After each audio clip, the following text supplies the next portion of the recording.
শামীমের বাচ্চা, এটা কি করলি?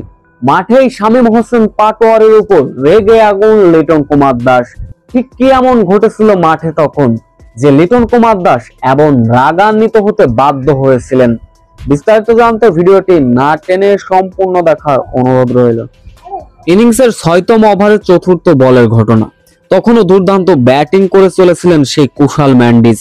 মুস্তাফিজুর রহমানের ওই বলটি কাভারে খেলার প্রচেষ্টা ছিল তার, কিন্তু ওইখানে কামলা মার্শা ভুলবশত কুশাল ম্যান্ডিসের কল শুনলেন না। রান নিতে প্রস্তুত হয়ে গেলেন, চলে গেলেন মাঝ ক্রিজে। তখন ওই কাভারে ফিল্ডিং করছিলেন শামীম হোসেন পাটোয়ারি। সেইখান থেকে কামলা মির্জা যতক্ষণ না বোলিং হ্যান্ডে ফিরবেন ততক্ষণ হয়তো বা চা খেয়ে ওই রান আউটটি করা যাবে। সেইটা অবশ্য মিস করে বসলেন শামীম হোসেন পাটোয়ারি। ব্যাস, এতে করে রাগান্বিত হয়ে গেলেন লিটন কুমার দাস। মাঠেই গালমন্দ করতে শুরু করলেন।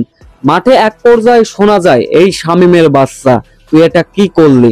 সত্যি কথাই তো, দলের এমন ভাইটাল মুহূর্তে যখন সবাই পরিশ্রম করছে একটি উইকেট নেবার জন্য, তখন আপনিই ভাবুন, এমন ইজি রান আউট মিস করলে রাগ কারই না হয়।